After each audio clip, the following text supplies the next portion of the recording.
Friends, good morning. I am Vijay. Welcomes you my YouTube channel physics by Vijay. तो जैसा आपको ज्ञात है कि मैं पहले से ही वेव एंड ऑसिलेशन के पीवाईक्यू सॉल्व कर रहा हूँ इस सीरीज में।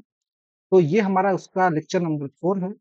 इसपे हम लोग क्या कर रहे हैं, जितने भी टीजीटी, पीजीटी या एमआरएस, केवीएस सेंट्रल गवर्नमेंट के जो भी फिजिक्स के एग्जाम होते हैं, उसमें जहाँ से वेव ऑसिलेशन क्वेश्चन उठाए गए हैं, उन सबको हम लोग डिस्कस कर रहे हैं।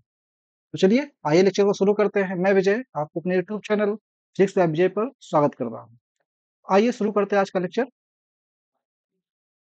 क्वेश्चन नंबर 1 है, which of the following is not essential for simple harmonic motion. मतलब सिंपल हार्मोनिक मोशन होने के लिए कौन सी ऐसी चीज है जो आवश्यक नहीं है। ठीक है, देखिए पहली बात यह है, इनर्सिया। इनर्सिया आपको मालूम है, इनर्सिया तो बहुत ही आवश्यक चीज है। बिना इनर्सिया के कोई भी वेव प्रोपगेट ही नहीं करती है। ठीक है, मतलब वेव के प्रोपगेट होने के लिए नेसेसरी चीजें थी क्या क्या, इनर्सिया और इलास्टिसिटी का होना। इसका मतलब क्या है, ये नेसेसरी चीज है। ठीक है, अब रही बात नेक्स्ट, तो नेक्स्ट देखो हमारे पास क्या है कि रिस्टोरिंग फोर्स। तो आपको मालूम है सिंपल हार्मोनिक मोशन में रिस्टोरिंग फोर्स क्या होता है, डिस्प्लेसमेंट के प्रोपोर्शनल होता है। तो अगर ये रिस्टोरिंग फोर्स ही लगेगा, पार्टिकल क्या करेगा, एसएचएम करेगा ही नहीं। इसका मतलब ये भी है क्या है, एक नेसेसरी चीज है। तो ये दोनों चीजें तो रिक्वायरमेंट होती है। मटेरियल मीडियम, एसएचएम जो होता है सिंपल हार्मोनिक मोशन, ठीक है, वो किसी मीडियम में होता है। ठीक है, तो ये हमारे पास क्या हो जाएगी, ये भी एक नेसेसरी चीज है। ग्रेविटी नेसेसरी चीज नहीं है। तो जो पूछा गया था कि नेसेसरी नहीं है, इसका मतलब क्या है, डी हमारे पास नेसेसरी नहीं है। क्लियर है ये चीजें। ठीक है, तो एक बात ध्यान रखिएगा, कहीं कभार पूछा जाता है वेव के प्रोपगेट होने की नेसेसरी चीजें। ठीक है, तो to propagate the wave a medium, a material medium should have following property, should have following property. ये थोड़ा सा ध्यान रखिएगा, फॉलोइंग प्रॉपर्टी। मतलब अगर कोई वेव चाह रहा हो कि मीडियम से प्रोपगेट करे, पहली बात क्या हो, उसमें इनर्शिया की प्रॉपर्टी हो। इनर्शिया क्या हो, प्रॉपर्टी। बहुत ज्यादा क्वेश्चन आस्क किया जाता है, ध्यान रखिएगा इस बात को। दूसरी बात यह है कि मीडियम कैसा होना चाहिए, इलास्टिक होना चाहिए, इलास्टिसिटी की प्रॉपर्टी हो। ठीक है, और वो अपने साथ क्या करता है, एनर्जी मोमेंटम कैरी करता है। तो ये बात दोनों बहुत नेसेसरी है, इनको ध्यान रखिएगा। क्लियर है। ठीक है, आइए देखते हैं क्वेश्चन नंबर नेक्स्ट। यहाँ पर ऑप्शन नंबर डी क्या है, करेक्ट एकदम। क्वेश्चन नंबर 2 है, two pendulums oscillate with constant phase difference 90 degree. ठीक है, if time period of one of them is 2 second, then time period of other is. तो आपके पास दो सिंपल पेंडुलम है, वो ऑसिलेट कर रहे हैं। तो आप वहां सिंपल पेंडुलम क्या करते हैं, एसएचएम करते हैं। तो मान लेते हैं दोनों, एक का इक्वेशन है आपके पास, एक का इक्वेशन है y1 is equal to a1 sign, इसको लिख दे रहे हैं ओमेगा 1 p। ठीक है, और यहाँ पे लिख दे रहे हैं हम लोग प्लस, इस तरह से कुछ करके लिख दे रहे हैं, प्लस माइनस फाइव वन लिख दे रहा हूँ। ठीक है, अच्छा चलिए ठीक है, ओमेगा टी लिख दे रहे, कोई समस्या उससे नहीं आएगी हमारे पास। ठीक है, तो ये हमारे पास हो गया। दूसरे का इक्वेशन मान लेते हैं y2 इज इक्वल टू, ये हो गया a2 साइन ओमेगा टी। ठीक है, और ये जो ओमेगा टी होता है इसी को हम लोग बोलते हैं फेज। तो क्वेश्चन में कहा है कि दोनों का फेज डिफरेंस 90 डिग्री है। इसका मतलब ये है कि अगर हम omega 1 T minus omega 2 T ये देखें, तो ये क्या है, ये फेज डिफरेंस है। ये क्या है, फेज डिफरेंस है। ठीक है, और ये कांस्टेंट है, और कितना है कांस्टेंट, पाई/2। ठीक है, तो इसको हम लिख सकते हैं ऐसे, omega 1 minus omega 2 into T, this is equal to पाई/2। अब अगर कांस्टेंट है तो हम लोग टाइम के साथ चेंजिंग देखेंगे। देखो अगर डिफरेंशिएट कर दें इसको हम लोग, differentiating with respect to T, इसको डिफरेंशिएट करके कितना हो जाएगा, ओमेगा 1 माइनस ओमेगा 2। ये हो जाएगा आपके पास कितना, ठीक है, ये हो जाएगा डी/dt ऑफ, इधर टी का 1 हो गया, ये हो जाएगा पाई/2। और ये कितना आ जाएगा, जीरो। तो यहाँ से कितना हो जाएगा, omega 1 minus omega 2 is equal to zero. और ये जीरो हमारे मतलब कितना हो गया, omega 1 is equal to omega 2। Omega 1 कितना लिख सकते हैं, 2 पाई/t1, दिस इज इक्वल टू 2 पाई/2। T2। तो यहाँ से कितना आ गया, T1 is equal to T2। मतलब जितना पहले का टाइम पीरियड था उतना दूसरे का भी होगा। पहले का टाइम पीरियड कितना था, 2 सेकंड। दूसरे का भी कितना होगा, 2 सेकंड होगा। इसका मतलब ये है कि इसका राइट आंसर होगा 2 सेकंड। ठीक है, मतलब जितना पहले था बाद में उतना ही रहने वाला है। क्लियर है? ठीक है, बाद में भी उतना ही रहने वाला है। तो इसका मतलब ये है, इसमें क्या हो जाएगा, 2 सेकंड एकदम राइट आंसर हो जाएगा। क्लियर है ये चीजें? ठीक है, आइए देखते हैं क्वेश्चन नंबर नेक्स्ट। ये भी एक शानदार क्वेश्चन है। The time period of simple pendulum is capital T. आपके पास कोई सिंपल पेंडुलम है, उसका टाइम पीरियड दिया गया है। टाइम पीरियड दिया गया है T is equal to 2 pi under root L by G. ये क्वेश्चन नंबर मान लेते हैं 1। कह रहा था pendulum is charge positively and this is made to oscillate while a negative charge plate is placed below it. इसका मतलब ये है, अब कह रहा है आप सिंपल पेंडुलम को ऐसे मत रखिए। सिंपल पेंडुलम को ऐसे बंधा है ना, ठीक है, उसके जो पेंडुलम है उसको दे दो पॉजिटिव चार्ज। उसको क्या दे दो, पॉजिटिव चार्ज। ये मान लेते हैं हमारे पास सिंपल पेंडुलम है। ठीक है, और इस सिंपल पेंडुलम को हम ऐसे धागे से बांध देते हैं। ठीक, और इसको दे देते हैं हम लोग पॉजिटिव चार्ज। क्या देते हैं, पॉजिटिव चार्ज ऐसे। ठीक है, और कह रहा है while negative charge plate is placed below it. इसके नीचे आप एक क्या रख दो, नेगेटिव चार्ज प्लेट रख। ये हम लोग एक प्लेट रख देंगे जो कैसी है, नेगेटिवली चार्ज। ठीक है, तो कह रहा है देन टाइम पीरियड क्या हो जाएगा पेंडुलम का। ध्यान से समझो, अगर पेंडुलम इस तरह से लटका है, उसका वेट जो होगा वो नीचे वर्क करेगा। इसका मतलब W is equal to mg नीचे वर्क करेगा। और ये पॉजिटिव चार्ज नेगेटिव चार्ज है, पॉजिटिव नेगेटिव चार्ज बीच फोर्स ऑफ अट्रैक्शन लगेगा। एक अलग से फोर्स लगेगा जो पेंडुलम को इधर खींच के रखेगा, उस फोर्स को बोलेंगे Fe। और Fe कितना हो जाएगा आपके पास, QE हो जाएगा। क्या हो जाएगा, QE। तो हम लोग अगर नेट फोर्स देखें, नेट फोर्स देखें पेंडुलम पे, तो ये डाउनवर्ड डायरेक्शन में क्या क्या लग रहा है, एक तो उसका वेट mg, और दूसरा लग रहा है उस पर जो है इलेक्ट्रिक फोर्स QE।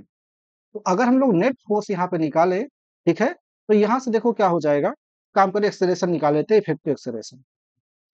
तो अगर हम लोग लिखे यहाँ से m इंटू जी इफेक्टिव, इफेक्टिव मतलब इफेक्टिव एक्सेलरेशन, ये हो जाएगा कितना, mg प्लस QE।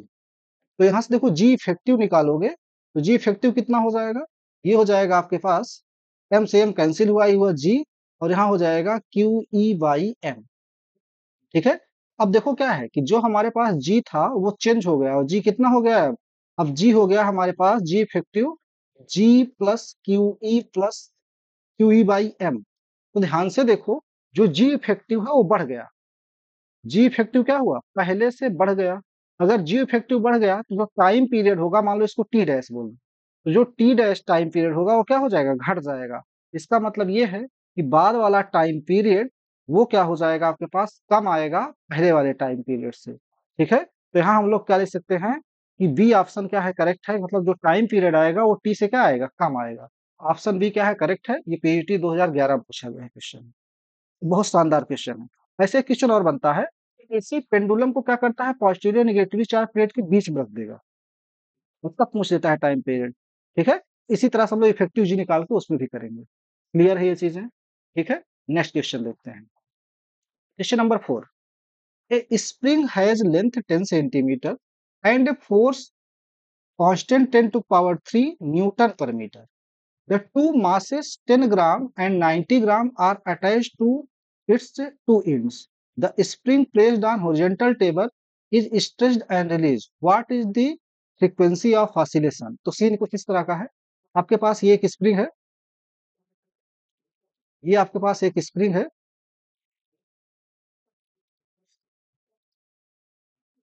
ये आपके पास एक स्प्रिंग है।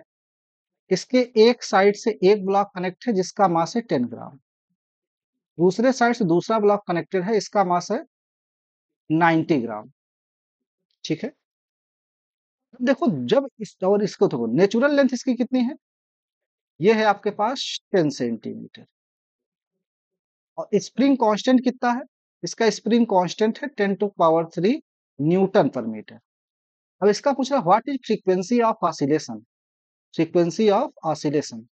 तो पहली बात ध्यान से रखो याद कि देखो आपके पास रिजिड रोटेटर नाम का शब्द सुने होंगे।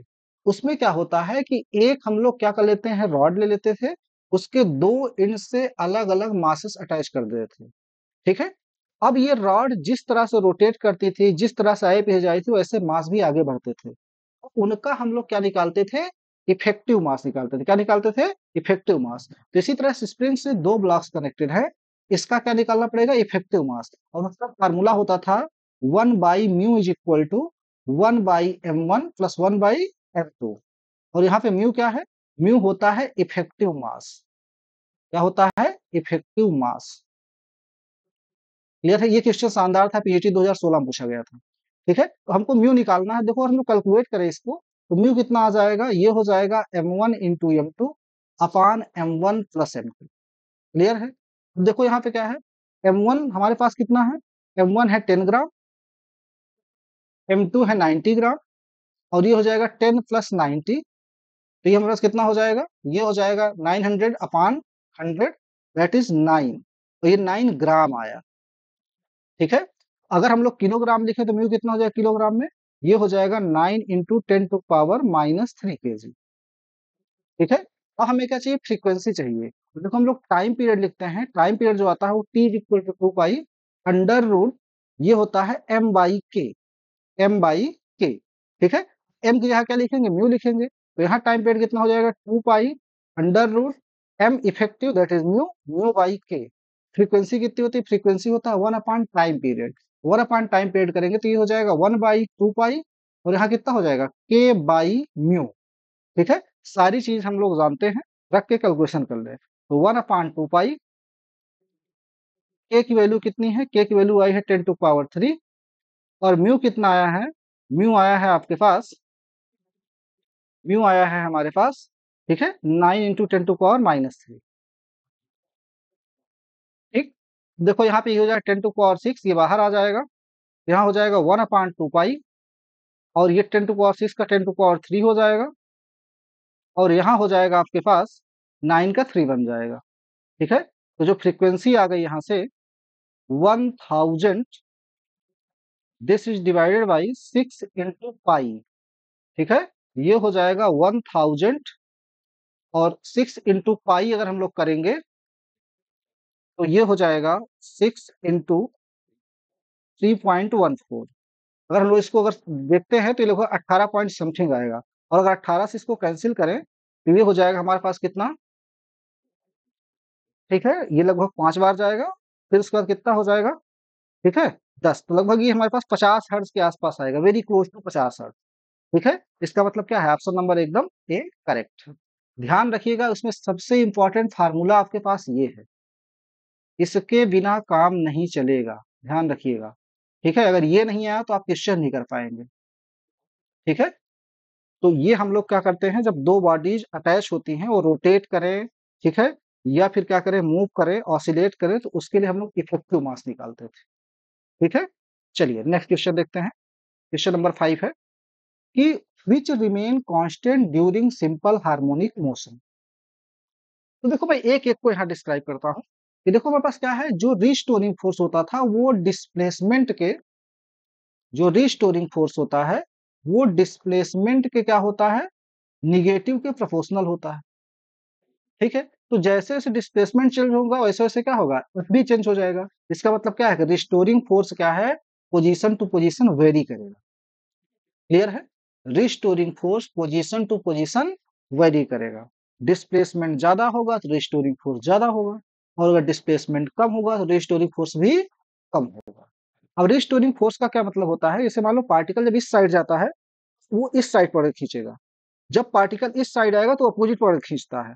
ठीक है? तो उसको हम लोग क्या बोलते थे? Restoring force. तो ये एफ रिस्टोरिंग फोर्स है, डिस्प्लेसमेंट क्या होता है? प्रोपोर्शनल होता है। ठीक है? ध्यान रहे निगेटिव डिस्प्लेसमेंट का मतलब डायरेक्शन अपोजिट होती है हमेशा। काइनेटिक एनर्जी अगर मैं बात करूं तो काइनेटिक एनर्जी देखो कितनी होती है? होती हाफ एफ ओमेगा स्क्वायर ए स्क्वायर माइनस एक्स स्क्वायर। तो जैसे जैसे एक्स चेंज करेगा वैसे वैसे काइनेटिक एनर्जी भी चेंज करेगी। मतलब ये भी चेंज कर जा रहा है, और ये भी चेंज कर जा रहा है। पोटेंशियल एनर्जी की बात करूं, पोटेंशियल एनर्जी देखो कितनी होती है? Half M omega square X square. जैसे जैसे एक्स चेंज करेगा वैसे वैसे यू भी चेंज करेगा, इसका मतलब ये भी चेंज कर गया। लेकिन ध्यान रहे टाइम पीरियड और एम्पलीट्यूड एसएचएम में कभी चेंज नहीं होता। तो आपको ध्यान क्या देना है, in SHM simple harmonic motion the time period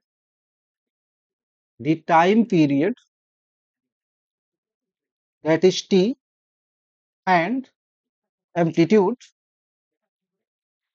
amplitude that is capital A remains remains unchanged in SHM। ठीक है, सिंपल हार्मोनिक मोशन की ये एक स्पेशल प्रॉपर्टीज होती हैं। इसमें टाइम पीरियड और टाइम पीरियड और एम्पलीट्यूड कभी भी चेंज नहीं होता। टाइम पीरियड नहीं चेंज होगा, फ्रीक्वेंसी भी चेंज नहीं होगी। इसका मतलब क्या है, ऑप्शन नंबर डी क्या है, एकदम करेक्ट है। ये जो है एसएचएम के दौरान हमेशा कांस्टेंट रहता है। इसी तरह से एम्पलीट्यूड भी ध्यान रखिएगा, लेकिन डिस्प्लेसमेंट चेंज होता रहता है लगातार। ठीक है, नेक्स्ट है क्वेश्चन नंबर 6। ये भी पीजीटी 2016 का है। The graph between square of time period and length of simple pendulum is। देखो जो सिंपल पेंडुलम का टाइम पीरियड आता है वो होता है t is equal to 2 pi under root L/z। ठीक है, अब देखो क्या कर रहा हूँ, स्क्वायर ऑफ टाइम पीरियड दो साइड स्क्वायर कर लो, टी स्क्वायर अपानी हो जाएगा कितना 4 पाई स्क्वायर, और ये कितना हो जाएगा L/z, दो तरफ स्क्वायर कर लिए। हम लोग अगर देखें यहाँ से तो देखो ये हो जाएगा T square is equal to 4 pi square by z, और इंटू कितना हो जाएगा L।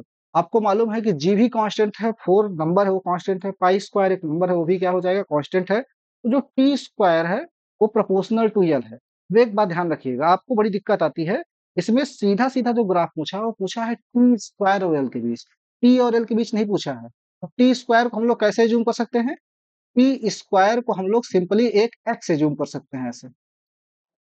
एक्चुअल हमारे पास ग्राफ क्या पूछा है, एक्स प्रोपोर्शनल टू एल का पूछा है। और आपको मालूम है इसका ग्राफ कैसा होता है, स्ट्रेट लाइन होता है। कैसा होता है, स्ट्रेट लाइन। यही गलती लोग करके आते हैं। इसका ग्राफ कैसा होता है, स्ट्रेट लाइन। इसका मतलब ये है कि अगर हम लोग टी स्क्वायर और एल के बीच ग्राफ खींचेंगे तो कैसा बनेगा, वो स्ट्रेट लाइन बनेगा। कैसे बनेगा, स्ट्रेट लाइन। लेकिन अगर ग्राफ पूछ लेता कि टी और एल के बीच क्या होगा, तो टी और एल के बीच जब ग्राफ बनाए तो कैसा बन जाता, वो बन जाता आपके पास पैराबोला। क्या बन जाता, पैराबोला। ठीक है ना। तो हम लोग यहाँ बनाते हैं अगर एल और टी के बीच ग्राफ, तो वो क्या बन जाता, वो बन जाता आपके पास पैराबोला। इसका मतलब एक एल के लिए दो टी मिलते, तो ग्राफ कुछ ऐसे बन जाता। ठीक है, ये क्या बन जाता, पैराबोला। तो ये इसको ध्यान रखिएगा। यहाँ पर हमारे पास क्या होगा, टी स्क्वायर और एल के बीच का ग्राफ देखेंगे तो ये straight line, option number A क्या है, करेक्ट है। ठीक है, लेकिन अगर हमारे पास टी और एल के बीच पूछता तो क्या बन जाता, पैराबोला बनता। इसको एकदम अच्छे से ध्यान रखिएगा। क्वेश्चन नंबर नेक्स्ट है, in a simple pendulum is falling freely under gravitational force of attraction, its time period will be। आपको मालूम है कि देखो हमारे पास क्या है, सिंपल पेंडुलम गिर रहा है फ्रीली, ऐसे क्या है ऊपर से ऐसे नीचे आके गिर रहा है। ठीक है, आपको मालूम है अगर सिंपल पेंडुलम नीचे गिर रहा है, उसका देखो जो टाइम पीरियड होता है सिंपल पेंडुलम का, वो होता है T is equal to 2 pi under root L/G effective. और जी इफेक्टिव को हम लोग क्या लिखते हैं, जी इफेक्टिव को लिखते हैं A-G, सॉरी G-A लिखते हैं, G-A लिखते हैं। अब आपको मालूम है इन फ्री फॉल जब क्या है वो फ्रीली गिर रहा है, फ्री फॉल के केस में आप लोग पढ़ते होंगे कि ए जी के बराबर होता है। तो जी इफेक्टिव हमारे पास कितना हो जाएगा, जी इफेक्टिव हो जाएगा G-G दैट इज 0। और अगर जी इफेक्टिव 0 होगा तो टाइम पीरियड कितना हो जाएगा, 2 pi under root L/0, something upon 0 क्या होता है, इनफाइनाइट। इसका मतलब क्या हो जाएगा, यहाँ पे टाइम पीरियड का कितना हो जाएगा, इनफाइनाइट। एक चीज सोचो, अगर सिंपल पेंडुलम का टाइम पीरियड इनफाइनाइट हो गया, इसका मतलब क्या हुआ, इनफाइनाइट का मतलब ये हुआ अब पेंडुलम ऑसिलेट ही नहीं करेगा, क्योंकि ऑसिलेट करेगा तो कुछ ना कुछ टाइम पीरियड आएगा। इसका मतलब ये होता है पेंडुलम पेंडुलम ठीक does not oscillate, does not oscillate. क्यों, अब जब ऑसिलेट नहीं करेगा भाई तो उसका टाइम पीरियड कैसे आएगा, जैसे तुम बैठो अपनी सीट पर, सोचो ना इधर जा ना उधर जा, तुम्हारा टाइम पीरियड क्या ही होगा भाई। इसका मतलब क्या है, वो इनफाइनाइट है, हमेशा के लिए वो क्या है, रुक गया। वो कभी इधर उधर करेगा ही नहीं। ठीक है, तो यहाँ हमारे पास क्या हो जाएगा, ऑप्शन नंबर सी क्या है, एकदम करेक्ट है। क्लियर है, कोई दिक्कत नहीं है। चलिए फ्रेंड्स नेक्स्ट देखते हैं क्वेश्चन नंबर 8 है। The speed of sound wave is fundamentally determined by, ध्यान रखना अब यहाँ से वेव मोशन शुरू हो गया है, ऑसिलेशन लगभग सारे क्वेश्चन खत्म हो गए हैं। The speed of sound wave is fundamentally determined by, sound wave को जो होता है स्पीड हम लोग कैसे डिटरमाइन करते हैं, तो याद होगा साउंड वेव को जो हम लोग डिटरमाइन करते थे उसकी स्पीड को, स्पीड ऑफ साउंड इसे हम लोग लिखते थे v इज इक्वल टू, यहाँ होता था क्या, यहाँ होता था मॉडुलस ऑफ इलास्टिसिटी अपान क्या होता था, डेंसिटी, क्या होता था, डेंसिटी। इसका मतलब ये है कि जिस मीडियम में जा रहा है उसकी डेंसिटी चाहिए हमको, और क्या चाहिए, उस मीडियम की कैरेक्टरिस्टिक प्रॉपर्टी इलास्टिसिटी चाहिए हमको, इलास्टिसिटी कांस्टेंट। एम्पलीट्यूड उस पर भाई नहीं डिपेंड करता। ट्रांसमिटिंग मीडियम ओनली, तो बिल्कुल ये मीडियम की प्रॉपर्टी होती है इलास्टिसिटी। ये क्या होता है, इज इलास्टिसिटी, इलास्टिसिटी, ठीक है। और अगर इलास्टिसिटी है तो ये किसकी होती है, property of medium, property of medium. और उसी मीडियम के लिए रो भी डिफाइंड है, तो रो भी क्या है हमारे पास, डेंसिटी ऑफ मीडियम। इसका मतलब जिस मीडियम में जा रहे है उसकी डेंसिटी और इलास्टिसिटी दोनों पर डिपेंड कर रहा है, ये क्या है, मीडियम की प्रॉपर्टी है। इसका मतलब क्या है, ट्रांसमिटिंग मीडियम ओनली, ठीक है। ना तो फ्रीक्वेंसी पे, ना तो इंटेंसिटी पे, ना तो एम्पलीट्यूड पर, साउंड इस पे डिपेंड नहीं करता है। क्लियर है, ठीक है। चलिए next, next, which of the following pipes has highest fundamental frequency। देखो पिछली बार अभी भी इमेरिस का एग्जाम होने वाला है, ठीक है, ये 2023 का है, उसमें पूछा गया था कि किस केस में, ठीक है, हाईएस्ट फंडामेंटल फ्रीक्वेंसी होगी। तो उसके पहले हम लोग थोड़ी सी बात को समझ लेते हैं। देखो एक होता है open organ pipe, open organ pipe मतलब ये होता है एक साइड क्लोज रहेगा दूसरे साइड ओपन रहेगा, उसे हम लोग क्या बोलते हैं, ओपन आर्गन पाइप। और एक होता है क्लोज्ड आर्गन पाइप, ठीक है, सॉरी, जो क्लोज्ड आर्गन पाइप होता है वो एक साइड क्या रहता है, क्लोज रहता है, दूसरी साइड ओपन रहता है, ठीक है। और ओपन आर्गन पाइप दोनों साइड ओपन रहता है, ठीक है। तो देखो हमारे पास क्या होता है, जो आर्गन पाइप होता है, आर्गन पाइप, आर्गन पाइप ये दो तरीके का होता है। एक होता है open organ pipe, open organ pipe, थोड़ा ध्यान समझ लीजिए, यहाँ से क्वेश्चन आते हैं। और एक होता है closed organ pipe, closed organ pipe. Open organ pipe में जो पाइप होता है वो दोनों साइड ओपन होगा ऐसे, और क्लोज्ड आर्गन पाइप में क्या होता है, जो पाइप होगा वो एक साइड क्या रहता है, क्लोज्ड रहता है ऐसे, ठीक है। अब ध्यान से समझो, जो हमारे पास ओपन आर्गन पाइप होता है वो दोनों साइड ओपन होता है, उसके लिए, ठीक है, जो फ्रीक्वेंसी होती है, ठीक है, फंडामेंटल फ्रीक्वेंसी, फंडामेंटल फ्रीक्वेंसी इसके लिए जो आती है वो आती है nu is equal to V upon 2 L, और क्लोज के लिए न्यू आता है वी अपान 4 यल। ध्यान रखिएगा ये किसके लिए है, ये है क्लोज्ड आर्गन पाइप के लिए, और किसके लिए है, ओपन आर्गन पाइप के लिए, ठीक है। ये चीजें क्लियर है। अब चलो देखो, ये कह रहा है कि अब इसमें देखो कब हाईएस्ट फंडामेंटल फ्रीक्वेंसी होगी, जब डिनोमिनेटर क्या हो जाए, सबसे छोटा हो जाए, तो क्या हो जाएगी, फ्रीक्वेंसी हाईएस्ट हो जाएगी। हमको यही देखना है किस केस में डिनोमिनेटर छोटा होता है। पहले के लिए देखो क्या है, पहला हमारे पास ओपन आर्गन पाइप, तो ओपन मतलब क्या है कि हम लोग क्या करें, ठीक है, पहला है ओपन आर्गन पाइप। फंडामेंटल देखो कहा है, ध्यान रखिएगा, pipe size highest fundamental frequency, fundamental frequency इसी को बोलते हैं जो पहली वाली फ्रीक्वेंसी होती है। अच्छा एक चीज और ध्यान रखिएगा, ओपन आर्गन पाइप में, ओपन आर्गन पाइप में जो फ्रीक्वेंसीज होती हैं उसमें सब की सब इवन और आड सब की सब प्रेजेंट होती हैं, इसीलिए ओपन आर्गन पाइप जो बांसुरी होती है वो अच्छी लगती है सुनने में। इसमें हमारे पास क्या आता है, वी बाई 2 यल, ठीक है, फिर आता है आपके पास 2v/2l, फिर आता है 3v/2l। और ध्यान से सुन लो इस बात को, इस तरह से आता है। जबकि क्लोज्ड आर्गन पाइप में क्या होता है, क्लोज्ड आर्गन पाइप में उसमें जो फ्रीक्वेंसी होती है केवल ऑड प्रेजेंट रहता है, 1 रहेगा, फिर 3 रहेगा, फिर 5 रहेगा, इस तरह से रहता है। उसमें हमारे पास आता है v/4l, या फिर 3v/4l, या फिर 5v/4l, इस तरह से चलेंगे वो। थोड़ी सी बात को ध्यान से समझो, ऐसी फ्रीक्वेंसी जो फंडामेंटल फ्रीक्वेंसी की इंटीग्रल मल्टीपल होती है उसे बोलते हैं हार्मोनिक्स। तो ये फर्स्ट हार्मोनिक्स है, ये सेकंड हार्मोनिक्स है, ये थर्ड हार्मोनिक्स है। जबकि क्लोज्ड में क्या होता है, v/4l का ये तीन 3 बार जब हम लोग मल्टीप्लाई करेंगे तब आएगा। तो इसे बोलेंगे थर्ड हार्मोनिक्स, इसे बोलेंगे फिफ्थ हार्मोनिक्स। क्लियर है? और उसके बाद फंडामेंटल फ्रीक्वेंसी के ऊपर जितने भी फ्रीक्वेंसी होते हैं उनको बोलते हैं ओवरटोन। तो ये वाला फर्स्ट ओवरटोन है, सेकंड ओवरटोन है। इसी तरह से इसमें देखो ये क्या है, ये फर्स्ट ओवरटोन है, ये सेकंड ओवरटोन है। इन टर्म को अच्छे से थोड़ा समझ लीजिए। हम क्वेश्चन को देखते हैं। पहले केस में देखो क्या है हमारे पास कि लेंथ है 10 मीटर और ओपन आर्गन पाइप है। अगर हम 10 रखेंगे तो पहले केस में देखो कितना आ जाएगी, जो फ्रीक्वेंसी होगी हमारे पास फंडामेंटल, वो हो जाएगा V/20। ठीक है? दूसरे केस में देखो ये भी क्या है, लॉन्ग ओपन पाइप ही है। ठीक है? एक साइड क्या है, क्लोज्ड है। तो अगर हम लोग दूसरे केस में देखते हैं, ये एक केस में हुआ। अब बी के केस में देखो कितना आ जाएगा हमारे पास, ये हो जाएगा V/4 × 5। ये भी हो गया कितना, V/20। ठीक है? और सी के केस में अगर चेक करते हैं तो ये कौन सा पाइप है, देखो long pipe open and both मतलब ओपन पाइप है। तो ये कितना हो जाएगा, V/, ठीक है, ये हो जाएगा 16, क्योंकि 8 × 2 करेंगे। ठीक है? और डी के केस में देखोगे, देखो तो डी के केस में कितना हो जाएगा, V/, यहाँ पे कितना हो जाएगा 4, और एल कितना है देखो, ये हमारे पास कौन सा है, क्लोज्ड आर्गन पाइप। तो 4 × 8 दैट 32।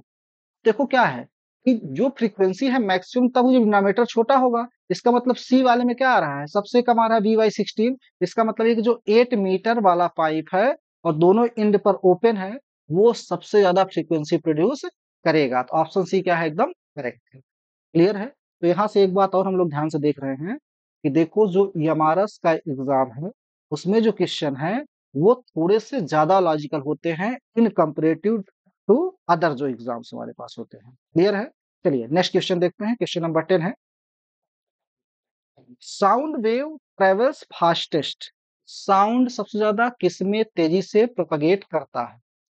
तो ध्यान रखिएगा, जो साउंड होता है, ठीक है, उसका ऑर्डर होता है, वो सॉलिड में सबसे ज्यादा तेजी से चलता है, फिर लिक्विड में चलता है,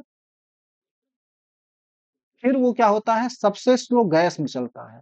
आपको जानकारी के लिए ऑर्डर बता देता हूं। जैसे अगर हम सॉलिड में स्टील ले लें, क्या ले लें, स्टील, तो उसमें अप्रोक्सीमेटली साउंड की स्पीड लगभग 6,900 समथिंग, ठीक है, मीटर पर सेकंड होती है। लिक्विड में देखें, ये अप्रोक्सीमेटली 1500 के आसपास आता है। वाटर वाटर हम देखें तो कितना आता है, ये 1500 के आसपास आता है। और गैस में अगर हम लोग ऑक्सीजन का केस ले लें, क्या ले लें, ऑक्सीजन का केस ले लें, ऑक्सीजन में जो इसकी स्पीड होती है कितनी होती है, 340 मीटर पर सेकंड के आसपास होती है। ठीक? इसका मतलब सबसे हाईएस्ट उसकी स्पीड कहाँ होती है, सॉलिड में, फिर कहाँ होती है, लिक्विड में, फिर कहाँ होती है, गैस में होती है। ठीक है? इसका मतलब थोड़ी सी बात को और समझो। जैसे मान लो ट्रेन का ट्रैक है, अगर उसको हम हथौड़े से ठोकेंगे और कोई व्यक्ति कान लगा रहा है, ठीक है, ट्रैक पर, उसे क्या होगा, वहां जो वाइब्रेशन होगा, जो ट्रैक से होकर के जाएगा, वो जल्दी पहुंच जाएगा, क्योंकि साउंड की जो स्पीड होती है साइड में वो ज्यादा होती है। और जो हवा से होके जाएगा वो वाइब्रेशन बाद में सुनाई देगा, क्योंकि वहां स्पीड क्या होती है, कम होती है। क्लियर है? तो ये भी बात आप लोग ध्यान रखिएगा, प्रैक्टिकल में ये चीजें एग्जाम में क्वेश्चन पूछ लिए जाते हैं।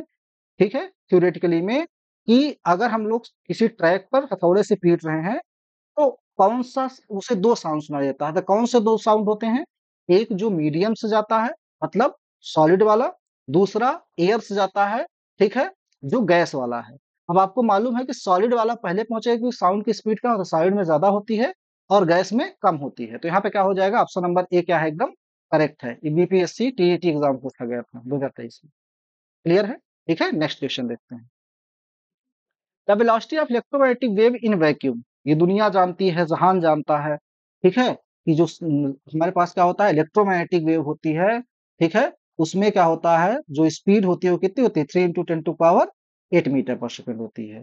कोई मीडियम होगा तो मीडियम में क्या हो जाएगी, स्पीड 3 × 10⁸ मीटर पर सेकंड से कम हो जाएगी। क्लियर है? ठीक है, थोड़ा सा इसके स्पेक्ट्रम को ध्यान रखिएगा। इसमें जो हमारे पास इलेक्ट्रोमैग्नेटिक रेडिएशन होता है, इलेक्ट्रोमैग्नेटिक रेडिएशन जो होता है, मैग्नेटिक रेडिएशन, इसके स्पेक्ट्रम क्लासिफिकेशन थोड़ा ध्यान रखिएगा। सबसे पहले आता है रेडियो वेव, ठीक है, फिर इसके बाद आता है माइक्रोवेव, माइक्रोवेव, फिर इसके बाद आता है इंफ्रारेड, इंफ्रारेड, फिर इसके बाद आता है, इसे लेस देन का साइन लगा लो, हम बताएंगे किस ऑर्डर का है ये, ठीक है, फिर उसके बाद आता है हमारे पास विजिबल, फिर इसके बाद आता है अल्ट्रावायलेट, फिर इसके बाद आता है एक्स-रे और फिर आता है गामा रे। ध्यान से समझो। ये जो ऑर्डर है एनर्जी का इंक्रीजिंग ऑर्डर है। ये किसका है? एनर्जी का इंक्रीजिंग ऑर्डर है ये। इंक्रीजिंग ऑर्डर ऑफ एनर्जी या फिर फ्रीक्वेंसी। मतलब क्या होगा कि सबसे ज्यादा फ्रीक्वेंसी और एनर्जी गामा की होगी, फिर एक्सरे की होगी, फिर अल्ट्रावायलेट की होगी, फिर विजुअल की होगी, फिर इंफ्रारेड की होगी, फिर माइक्रोवेव की होगी, और सबसे कम क्या होगी? रेडियो वेव की होगी। वेवलेंथ का अगर देखा जाए तो वेवलेंथ का ये क्या है? डिक्रीजिंग ऑर्डर है। ठीक है, ये क्या है? वेवलेंथ का डिक्रीजिंग ऑर्डर है। Decreasing order of wavelength, order of wavelength, इसको भी थोड़ा ध्यान रखिएगा। ठीक है, और थोड़ा सा इसके यूजेस को देख लीजिएगा। ठीक है, कि कौन कहाँ से यूज किया जाता है। जैसे इंफ्रारेड का यूज हम लोग कहाँ करते हैं? रिमोट वगैरह में करते हैं। ठीक है, अल्ट्रावायलेट का यूज हम लोग कहाँ करते हैं? अल्ट्रावायलेट का काम होता है, इसकी एनर्जी थोड़ी ज्यादा होती है, तो कीटाणु वगैरह को मारने में हम लोग अल्ट्रावायलेट यूज कर लेते हैं। ठीक, एक्सरे से हम लोग क्या करते हैं? हड्डियों जहां ब्रेक रहती है वो हम पता कर लेते हैं। ठीक है, गामा रे से हम लोग क्या करते हैं? हाई पेनिट्रेशन एनर्जी कहीं चाहिए तो गामा रे यूज कर लेते हैं। ठीक है, माइक्रोवेव का ओवन में काम होता ही है, जिसमें आप माइक्रोवेव में खाना बनाते हो, वो होता है। रेडियो वो रेडियो का हमारे पास काम होता है, जो रेडियो सिग्नल्स आते हैं उसके लिए हो जाता है। इन सब बातों को हम लोग क्या करेंगे? साथ साथ ध्यान रखेंगे। क्लियर है? आप इसको लिख लीजिए। इलेक्ट्रोमैग्नेटिक वेव में क्या होती है? जो एनर्जी होती है वो फ्रीक्वेंसी का प्रोपोर्शनल होती है, और वेवलेंथ क्या होती है? इनवर्सली प्रोपोर्शनल होती है। ये भी एक इंपॉर्टेंट डेटा है। ठीक है, चलिए नेक्स्ट देखते हैं। क्वेश्चन नंबर नेक्स्ट है, कॉस्मिक रेज आर। देखो ये कि अच्छा टॉपिक है कॉस्मिक रेज। कॉस्मिक रेज का मतलब होता है कि जो क्या हो, चार्ज पार्टिकल से मिलके रेज बनी होती है, उसे हम लोग कॉस्मिक रेज कहते हैं। Cosmic rays specially proton beam होती है। क्या होती है? प्रोटॉन्स की बीम होती है। प्रोटॉन क्या होता है? चार्ज पार्टिकल होता है। तो ध्यान रखिएगा, कॉस्मिक रेज क्या होती है? वो होती है चार्ज पार्टिकल से मिलके बनी होती है। किससे मिलकर बनी होती है? चार्ज पार्टिकल से मिलके बनी होती है। ठीक है, और अगर कोई पूछ ले कि इसमें कौन से चार्ज पार्टिकल होते हैं, तो ध्यान रखिएगा वो चार्ज पार्टिकल कौन से होते हैं? प्रोटॉन्स होते हैं। किससे मिलकर बने होते हैं? प्रोटॉन से। तो ये ध्यान रखिए, कॉस्मिक रेज किससे मिलकर बनी होती हैं? प्रोटॉन से। ठीक है, इसकी जो स्पीड होती है, ठीक है, लाइट की स्पीड से थोड़ी कम होती है। मतलब ये समझ लो लाइट की स्पीड सी होता है 3 × 10⁸ मीटर पर सेकंड है, तो इसकी स्पीड जो होगी वो स्पीड होती है लगभग 10⁷ मीटर पर सेकंड के आसपास। ठीक है, कॉस्मिक रेज क्या होते हैं? वो चार्ज पार्टिकल जब क्या करते हैं, बहुत ज्यादा स्पीड से, मतलब लाइट के कंपेरेबल स्पीड 10⁻⁷ मीटर पर सेकंड से मूव करते हैं, तो जो रेज फॉर्म होती है उसे हम लोग क्या बोलते हैं? कॉस्मिक रेज बोलते हैं। ये क्या होती है? चार्ज पार्टिकल से बनी होती है। यूपीएससी 2023 से पूछा गया था। ठीक है, next question, the unit of sound is. देखो इस क्वेश्चन में थोड़ा सा वो गैम्बल खेल दिया आपके साथ। इस साउंड में कौन सी प्रॉपर्टी को पूछा है?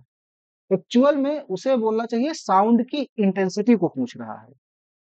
ठीक है, तो ध्यान रखिएगा, साउंड की जो इंटेंसिटी होती है वो डेसिबल होती है। क्या होती है? डेसिबल। ठीक है, बेल या डेसिबल। ये फ्रीक्वेंसी होता है हर्ट्ज यूनिट में। वेव नंबर क्या होता है? ये वेवलेंथ का रेसिप्रोकल होता है। ठीक है, तो यहाँ हमारे पास साउंड की जो यूनिट होगी वो क्या हो जाएगी? बेल या डेसिबल। ठीक है, जो साउंड की इंटेंसिटी की यूनिट होगी वो क्या होती है? बेल या डेसिबल। क्लियर है? ठीक है, next question, if a wave having group velocity 2 into 10 to power 8 metre पर सेकंड, मतलब ध्यान रखो कोई वेव है उसकी ग्रुप वेलोसिटी दी गई है, उसे हम लिखते हैं वीजी। वीजी दिया है 2 into 10 to power 8 मीटर पर सेकंड। ठीक है, then what will be phase velocity. Phase velocity आपसे पूछ रहा है। ठीक है, देखो जो हमारे पास रिलेशन होता है phase velocity into group velocity, ठीक है, ये इलेक्ट्रोमैग्नेटिक वेव के लिए होता है सी स्क्वायर। क्या होता है? सी स्क्वायर। हमें क्या चाहिए? हमें चाहिए ग्रुप फेज वेलोसिटी। तो फेज वेलोसिटी कितना हो जाएगा?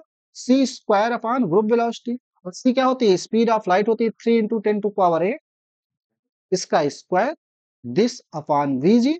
और वीजी हमारे पास कितना है? 2 into 10⁸ इसको सॉल्व करें तो कितना आ जाएगा? ये हो जाएगा 9।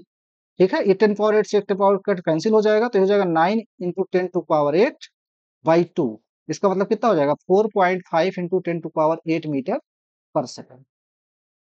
ठीक है, ये यूपीएससी में क्वेश्चन पूछा गया है, इसका मतलब क्या है, ऑप्शन नंबर ए एकदम करेक्ट। ठीक है, एक और रिलेशन ध्यान रखिएगा, एक रिलेशन होता है relation between phase velocity and group velocity, वो होता है VG is equal to VP minus lambda D VP by D lambda. ये रिलेशन बहुत इंपॉर्टेंट है, इसको भी ध्यान रखिएगा। इसे बोलते हैं relation between phase velocity and group velocity. ठीक है, अच्छा एक बात और, अब देखो जो हमारे पास वेव होती है जब किसी मीडियम में चलती है, और अगर वो क्या है वेवलेंथ के साथ वेरी नहीं करती है, तो D VP by D lambda ये हो जाता है जीरो। क्या हो जाता है, जीरो। ऐसे वेव जो मीडियम होता है उसमें फेज वेलोसिटी और ग्रुप वेलोसिटी क्या होती है, सेम होते हैं। क्लियर है, ठीक है। फिर उसके बाद होता है हमारे पास डिस्पर्सिव मीडियम, जिसमें क्या होता है वेव जब चलती है हमारे पास, ठीक है, तो वो क्या होता है उसकी फेज वेलोसिटी लैम्डा के साथ वेरी करती है, उसे हम लोग बोलेंगे डिस्पर्सिव मीडियम। ठीक, अब डिस्पर्सिव मीडियम में अगर DP V by D lambda जो है वो पॉजिटिव आ रहा है तो उसे बोलेंगे नॉर्मल डिस्पर्सिव मीडियम, और अगर D V by D lambda जो है नेगेटिव आ रहा है उसे बोलते हैं एनामाइलस डिस्पर्सिव मीडियम। ठीक है, तो देखो एनामाइलस डिस्पर्सिव मीडियम में क्या होता है, ये वैल्यू निगेटिव होती है डीपी बाई डी लैम्डा की, तो ये पॉजिटिव आ जाएगी, इसमें मतलब ग्रुप वेलोसिटी क्या हो जाती है, फेज वेलोसिटी से ज्यादा आ जाती है। ठीक है, तो ये सारी बातों को यहाँ पे ध्यान रखिए, हालांकि इतना डिटेल का विषय यहाँ पे है नहीं। क्लियर है, ठीक है। Next next from wave equation y is equal to 0.5 sine 2 pi by 3। ठीक है, ये हमारे पास 3.2 है, तो इक्वेशन कुछ ऐसे है, लिख दे रहा हूं इक्वेशन को, y इज इक्वल टू 0.5 और यहाँ पे है साइन साइन 2 पाई अपान 3.2, और ये है आपके पास 64t माइनस एक्स। कह रहा है फ्रीक्वेंसी बताइए इसमें क्या होगी। आपको मालूम है ये क्या है, एक प्लेन वेव सोल्यूशन है। क्या है, एक प्लेन वेव सोल्यूशन है। इसका मतलब ये है कि ये हमारे पास जो वेव है ये क्या है, एक प्लेन वेव है। ठीक है, तो इसको हम लोग थोड़ा सा स्टैंडर्ड फॉर्म में लिख सकते हैं, ये हो जाएगा 0.5 और यहाँ हो जाएगा साइन, इसको क्या लिख सकते हैं, देखो अंदर मल्टीप्लाई कर दें तो ये हो जाएगा कितना, 2 इंटू ये हो जाएगा 1। एक काम करते हैं इसको लिख देते हैं हम लोग डिवाइड कर 1.6 हो जाएगा। ठीक है, पूरा पूरा ऐसे रख लेते हैं, ज्यादा बढ़िया रहेगा। तो 128 पाई अपान 3.2, ठीक है, टी, और माइनस हो जाएगा यहाँ पे 2 पाई अपान 3.2 एक्स। अब देखो इसे हम लोग कंपेयर कर सकते हैं, y is equal to A sine plane wave जो इक्वेशन होता है। ठीक है, ये हो जाएगा हमारे पास ए साइन, ठीक है, ओमेगा टी माइनस के एक्स, ये स्टैंडर्ड इक्वेशन होता है। ठीक है, अगर हम लोग कंपेयर करें यहाँ तो ओमेगा देखो कितना आ गया, ओमेगा हो गया 128 पाई अपान 3.2। ठीक है, और के कितना आ गया, ये हो गया 2 पाई अपान 3.2। तो यहाँ से हम लोग क्या कर सकते हैं, वेवलेंथ निकाल सकते हैं जरूरत होगी तो। ठीक, और ओमेगा अगर हम लोग निकालें तो कितना लिखे, ओमेगा को लिखते हैं 2 पाई एफ। 2 पाई एफ कितना हो गया 128 पाई अपान कितना 3.2। अब देखो यहाँ से हम लोग पाई से पाई कैंसिल कर दें, ठीक है, ये अगर हम लोग देखें तो कितना हो जाएगा 64 हो जाएगा। ठीक, और ये यहाँ से एफ कितना आ गया, अगर हम लोग देखें यहाँ से तो कितना आ जाएगा, देखो ये 3.2 है, इसको हम लोग ले जाए तो कितना हो जाएगा, ये हो जाएगा 20। तो 20 हर्ट्ज क्या हो जाएगा, ठीक है, फ्रीक्वेंसी हो जाएगी। अगर कोई वेवलेंथ पूछता तो हम लोग क्या कर देते, ऐसे लिखते 2 पाई बाई 3.2, और जो के होता होता है 2 pi by lambda. 2 pi by lambda, 2 पाई से 2 पाई कैंसिल जाता, लैम्डा आ जाता 3.2 मीटर। ठीक है, तो ये ध्यान रहे। ठीक, हालांकि लैम्डा नहीं पूछा है, सिर्फ फ्रीक्वेंसी पूछी है। फ्रीक्वेंसी हमारे पास कितना हो जाएगा 20 हर्ट्ज, ऑप्शन नंबर सी क्या है एकदम करेक्ट है, बीपीएससी।